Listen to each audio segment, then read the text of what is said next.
Hey y'all, it's Tsingy. This is Hoodoo is Political. I'm not talking about hoodoo or politics today. I'm talking about my life story. In early childhood, I arrived into the world. I'm an Aquarius, whatever. And from the ages of 4 to 10, I was being sex trafficked by my mother. Everyone knew about it. She was paying people off with my trust fund that she killed my dad over. And she was doing spell work on me from the time I was born to when I was 18.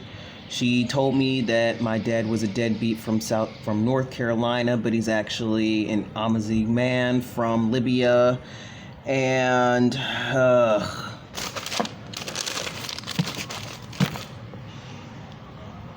when I was an adolescent, she stopped whooping me to grounding me and strangling me. We would watch Weeds all the time, which is softcore porn, Californication, and nip tuck. So then, later on in my adolescence, she had me meet the deadbeat dad's family, who is the fake dad. First, I met his younger children in Chicago. Then I met my grandpa Jesse in Charlotte. Then we went to a family reunion in Raleigh, North Carolina. And around that time was the same time I was having a lot of sex with boys in my school, sneaking them into the house. I really didn't give a fuck about any consequences. Every time I got grounded, it never lasted more than 3 days because I was manipulating her, which was great. I love it. I'm so proud of myself. And she would strangle me a lot. I was a manipulator and a user. This bitch is so dumb. How dumb is she? She got manipulated by an 8-year-old, a teenager, and into my adulthood. Then at 18, I went to community college, and her spell work was so potent that I ended up majoring in the same things that she did. This bitch is so dumb. How dumb is she? Her fucking spell work just ended up mirroring her own life because we're both talented singers, and she majored in IT, so I majored in IT. Self-sabotage, whatever. In college, when I was 19, I got pregnant, ended up having an abortion, then dropped out. Then, because the body always keeps score, I went back to what I knew, sex work. So I started doing camming, and that's basically an online strip club. I would do private shows. I specialized in doing kinky videos for guys with various fetishes, and I was really good at it. On my 21st birthday, I had a small party with my family. And then I told them, okay, I'm gonna go party with my friends at the club, but actually I went to go stay with this guy who was my side piece at the time, because I also had a boyfriend, and I had a boyfriend at the time, but I liked him more. So eventually I broke up with the boyfriend and started dating the guy who was my side piece, and that was the ex that I was leeching off of and manipulating and doing a whole bunch of other stuff where I was lying to him. We dated it for a year, then we broke up, and I stalked him any way I could, online, offline, whatever. At 23, on July 27th, 2016, I took my first shot of testosterone and started my transition. I always knew that I was a boy ever since I was 5 years old. My mom would never believe me, so I kept it away from her. And I even had the language at 8 years old, but like I said, I just hid it.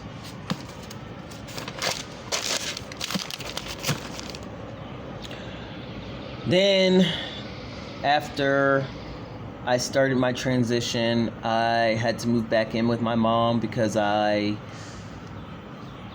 moved out of the ex's house, and I was homeless shortly thereafter.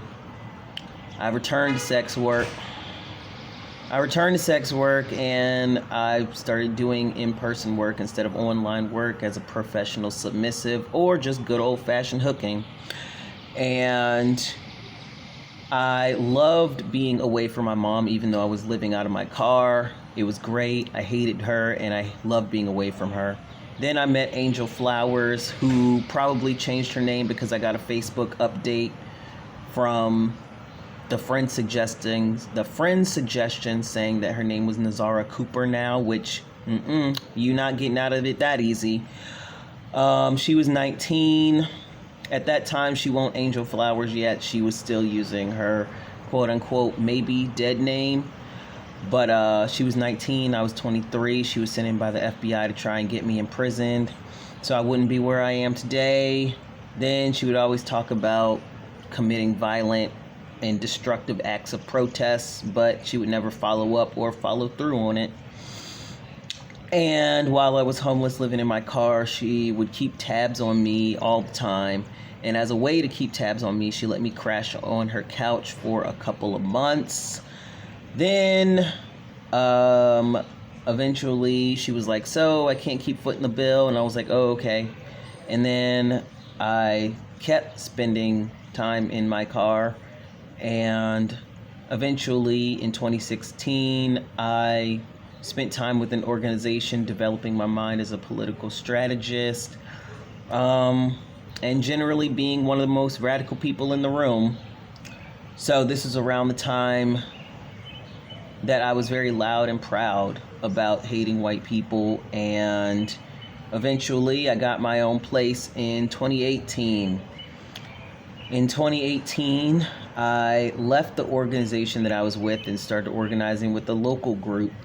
Angel and I were growing close in 2017, and then I got a DM around 3-4 in the morning, booty call hours. So I went over and we were fucking, and then we hooked up quietly for a amount of years. During this time, she was getting my advice and 2 cents about, should I start transition? Should I start changing my name? Should I, blah, blah, blah, blah, the transgender story. So she was doing sex magic on me the entire time, but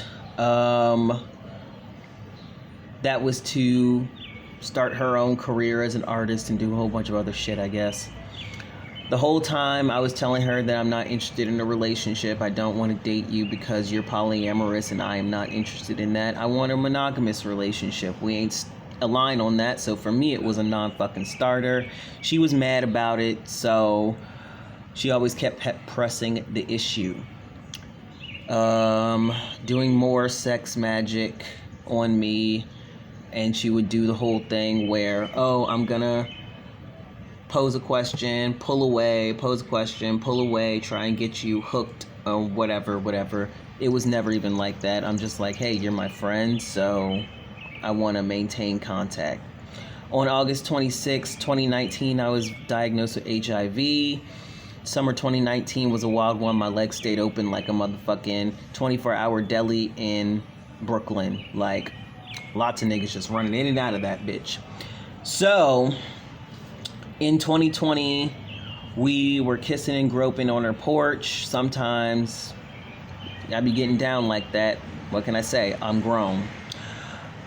She brought up dating again, and I was like, no, not interested. You already know why. And then she asked me to go down on her, and I was like, no, I don't want to do that either. Then she started begging me and said, oh, you want to, and that triggered me so bad. So then I said I don't like that at all, and our relationship fell apart. So behind the scenes of that, in 2020, I cut ties with my mother because she is an abusive fucking cunt, and I hate her. And every time I would try to repair our relationship by letting her in on what was going on in my life, she would misgender me purposefully, she would dead name me purposefully, and then I would just say, well, if you can't use my name, you have misgendered me and dead named me multiple times now, and if you're not going to use my correct name and correct pronouns, then you don't get to know what's going on in my life. Every single time. She would try to get a rise out of me that way, but I know her game because I have been around her for my entire life, so this bitch is dumb. And at that point, I had told her about Angel. I had showed her a picture, whatever. She paid Angel to break my heart. Angel trying to rape me was her own decision. Then, whatever. What else? Fuck. Oh, yeah. She did that because she was in a one-sided competition with me, and she was a fucking loser. So, my fucking useless cum dump of a mother did that. Then, years go by, I'm still fucking like a crazy person, and in 2023 I had an anonymous grinder hookup, and I dissociated in the middle of it because I was very traumatized because I was misgendered in the middle of it, and that experience left me very disgusted with people in general.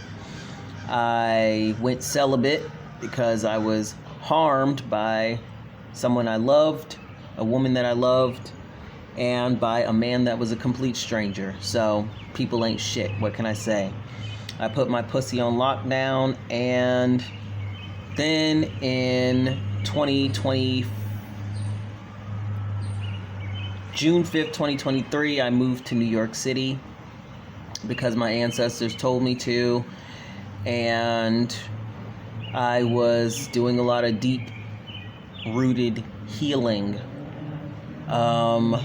They told me, well, when I was back in Richmond, I was like, fuck Angel, I'm never talking to her again.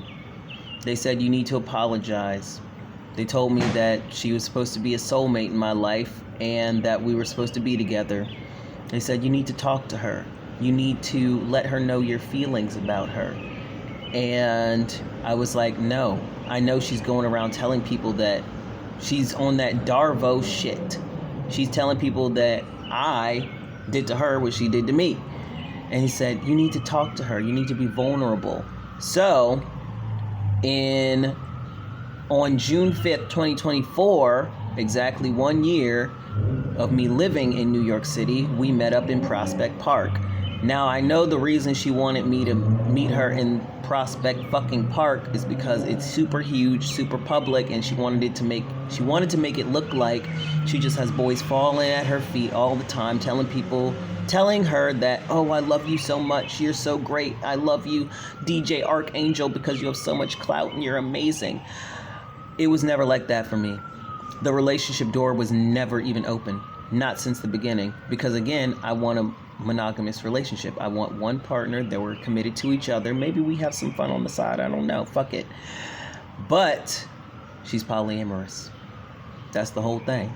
The relationship door was never even open. And I know you're watching, Nazara. But after that, we had a conversation. She gaslit me. She lied to my face.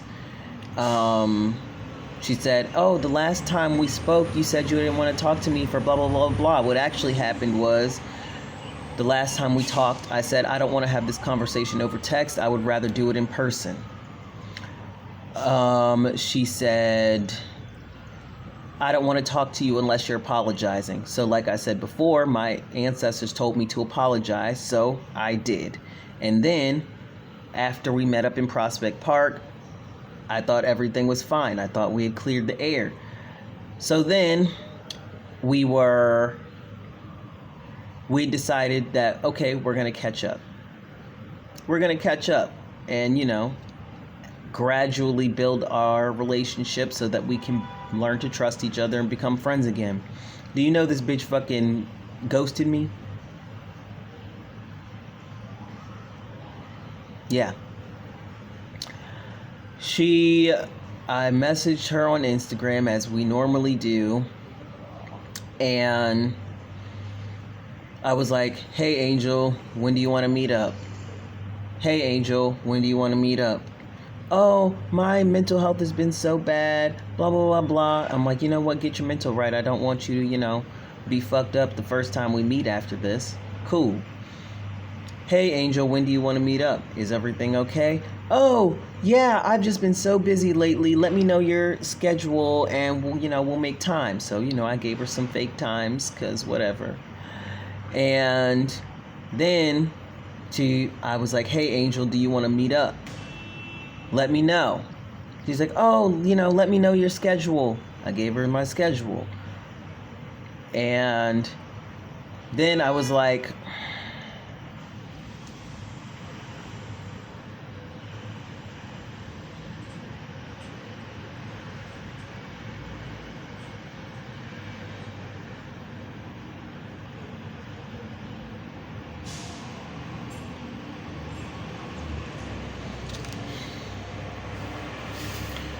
then I messaged her on Instagram saying, hey, Angel, do you want to meet up? Let me know your schedule.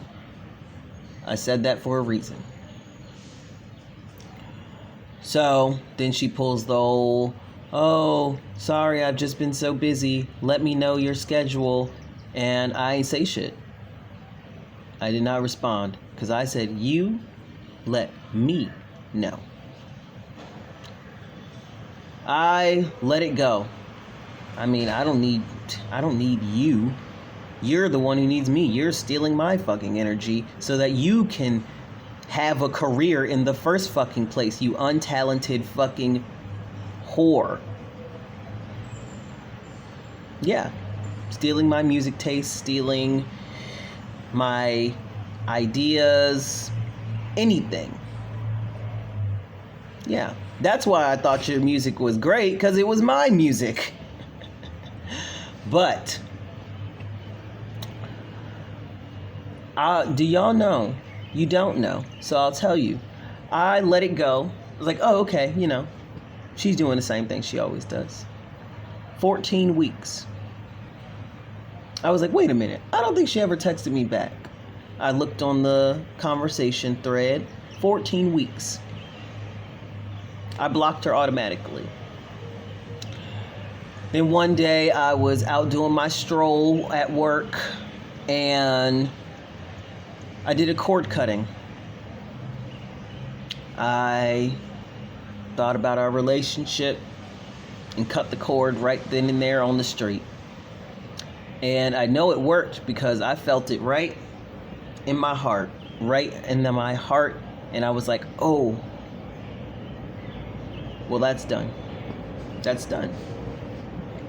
So, I'll also add that in Prospect Park, she was high-key trying to compete with me. I went back to Richmond for a show to see this punk band that I really love, and she made it a point to be like, oh, I know those guys, they're so great, and da-da-da-da-da, and I can just go to the concerts anytime. And I said, I know you know them. I was at those same shows that we were at those shows together. I know you know them. I wanted to go see the show. Your clout does nothing for me. I am not moved by the fact that you are a queer famous DJ.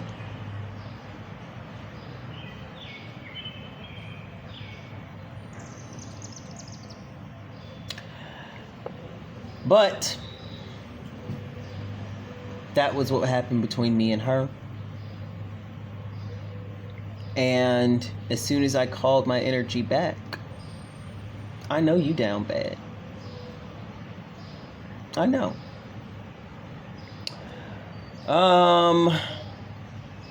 What else? In 2024, I met the filthy junkie Snake calling himself my brother. I, thought he was a good person, thought he was a real person. He's also a coon. He thinks that non-black people should be able to say the N-word. I Oh, he's also abusive because he likes to yell at people he perceives as weaker than him, but, when it actually comes down to defending his own beliefs, he don't say shit. He uses slurs, which I know he's not telling the rest of the community about because they would check him on that. And then he wouldn't be able to yell at them because they could actually not, be intimidated by him. They would actually call him out on his shit.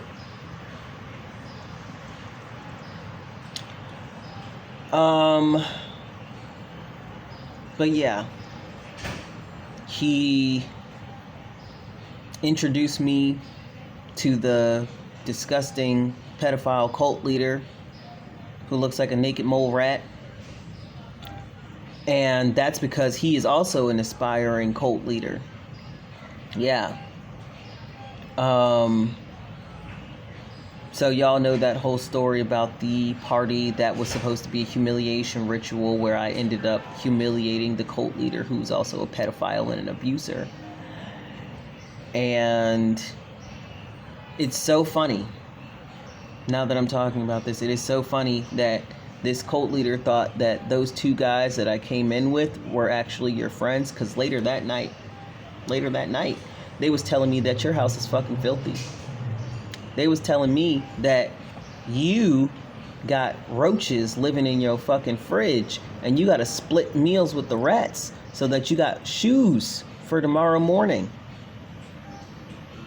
They're telling me that you look gross. Your physical appearance is gross. I already knew that part. I have working functional eyes that see in 20/20. So yes, I already knew that you look like cystic acne.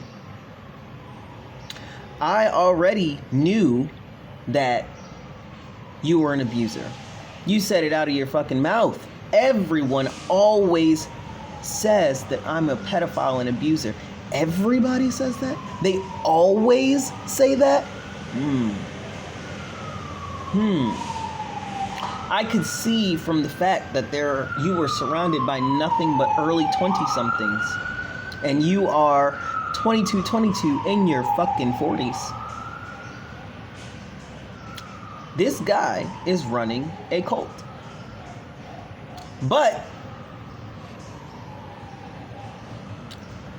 I could also tell from the fact that everyone had to be high to be around you. There won't no sober people up in that bitch. I could never get that high. I would have to be in heaven to be that high. Deceased. Then, after I, heard from his quote-unquote friends that he's fucking filthy. I mean, listen, I didn't even know that your house was filthy. I was just eating my plate of mushy beans and lentils and rice and whatever the fuck. The shit was nasty. Don't nobody in that bitch know how to cook, obviously, because get a rice cooker. Anyway. But after that, that's when all the shit started going down. They were doing moon magic, animal sacrifices. They participate in human sacrifice, so that also makes them murderers. They have been trying to hack into my fucking Akashic records or something, but they can't do that because I'm very spiritually and divinely protected. At that point in time, I was still very new to my path. And they've also been hiring other spiritual practitioners, people who are involved in dark, evil magic, Satanists, well, not Satanists, Freemasons, fucking satanic people, Eastern Stars, fucking whoever they could get their hands on, you know, people who are very high up in the political sphere, because this is Hoodoo is Political. I am going to talk about politics eventually, but this is the stuff that's getting in the fucking way. I would love to make these videos about politics. Speaking of which, I forgot something very important. Free Palestine. So, what else? Oh yeah. They've been stalking me, gang stalking me, paying people to harass me in the place where I live. They gave me poisoned fruit. They've been trying to poison my weed, paying plugs to give me poisoned weed. What else? Stealing from me, stalking me on fake profiles, watching my videos, trying to hack into my platform to control who watches my videos, all types of stupid shit, which the online platforms are actually a very small part of my entire career plan, but yeah, they think it's the whole thing because they're fucking idiots. And what else? Oh yeah. So then the junkie ex-brother, because there are a lot of junkies in this story here, including the cult leader.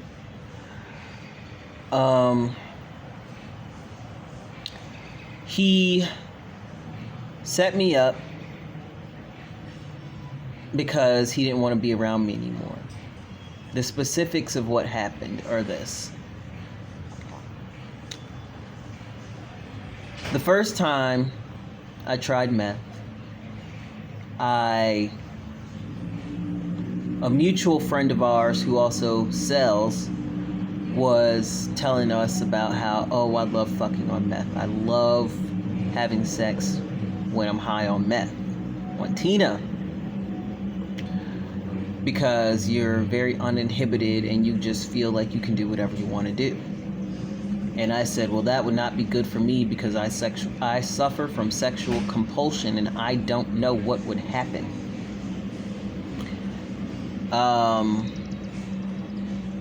And then I don't really remember what happened the rest of the night. That I remember saying that though.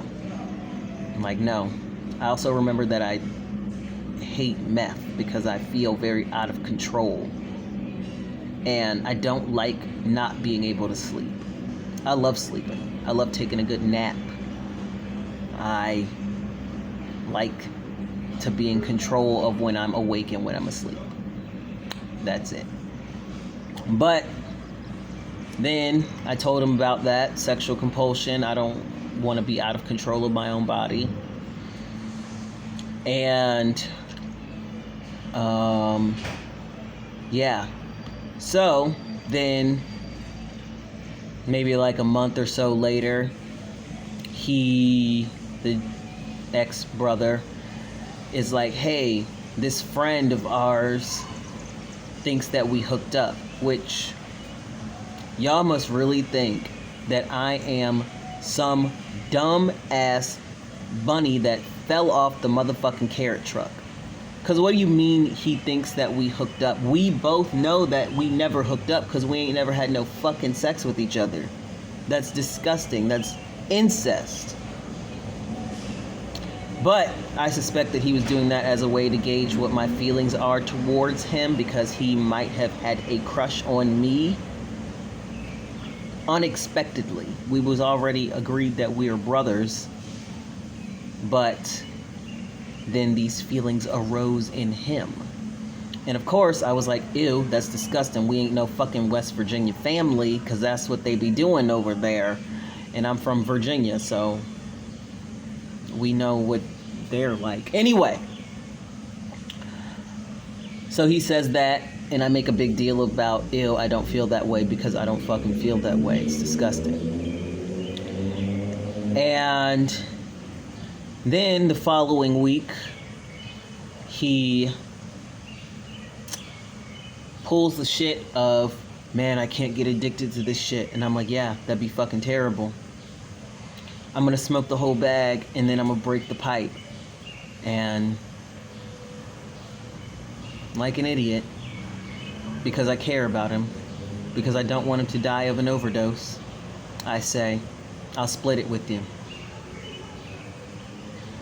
I already hate this shit. I already fucking hate smoking meth. I did it so that you would stay alive, and you won't even work that shit. Not for a single fucking second. But after smoking half the entire bag, I don't remember what happened after that. All I remember was going to my psychiatry appointment that day.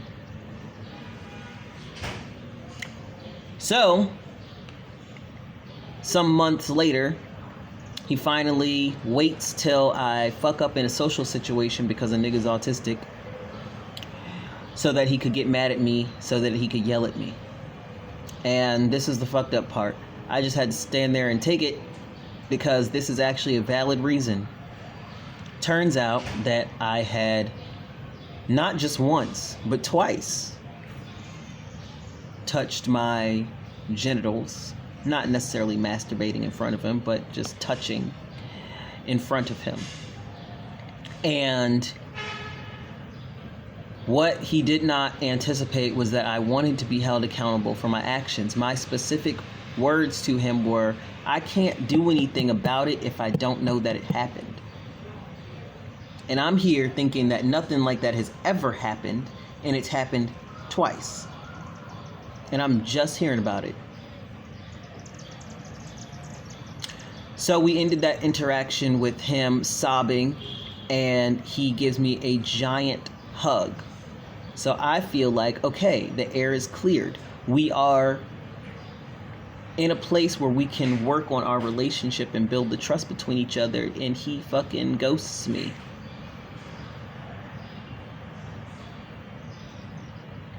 For a long time after that, I was really hard on myself because, you know, I'm the one in the wrong. At this point, I know it was a setup. I'm like, I'm the one in the wrong. I was not in control of my body. I know that I did that. But his reaction is his reaction, because that's a triggering, traumatic situation to be in. Then Allah tells me that he planned it all out. And if you fitting to sit here and tell me that Allah is acting in sin and lying to me, check yourself before you wreck yourself. So, once I remember all of the events that went down, I am like, oh my God, it makes sense. Another one-sided competition where this nigga is losing. You just can't be me, so you want to get rid of me. It all comes together. All the pieces start clicking together. And so, in one fell swoop, I lost every single person in my community, every single person that I knew since I came to New York City. And so I've just been alone.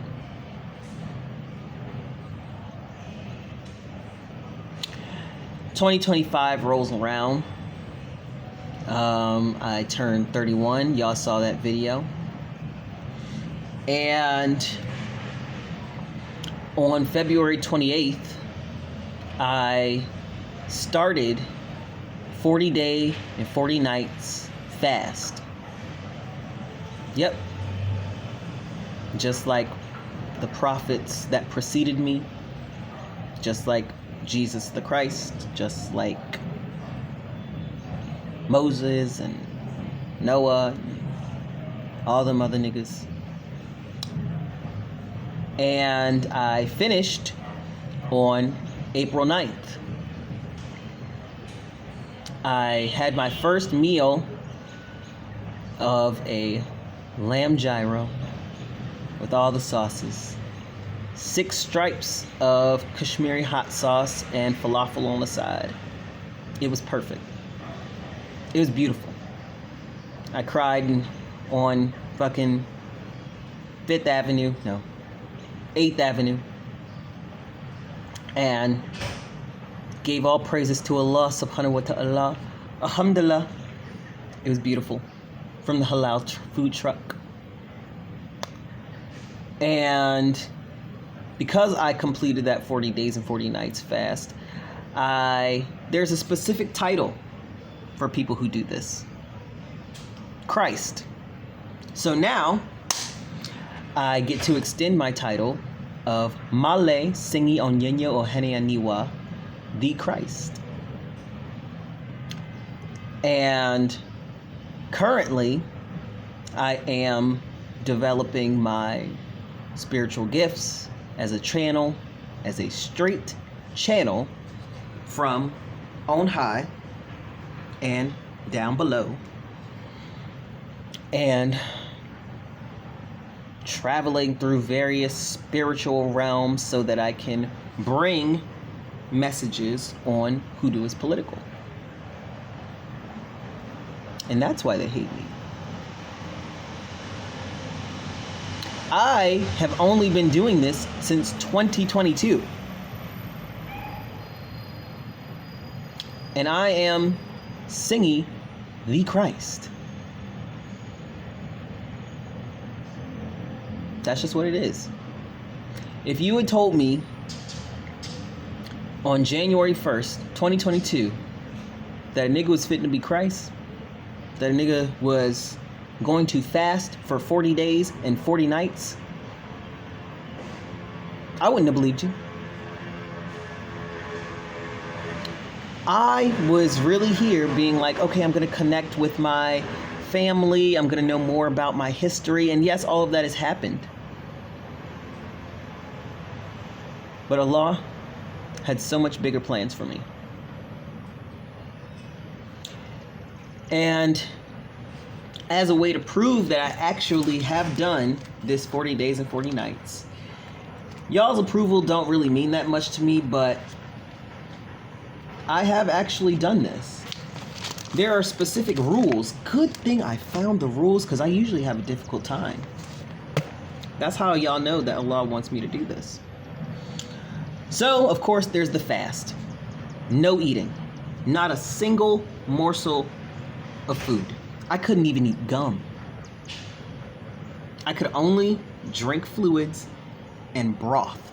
Broth was the most substantial thing that I could consume during this process. There are also other rules.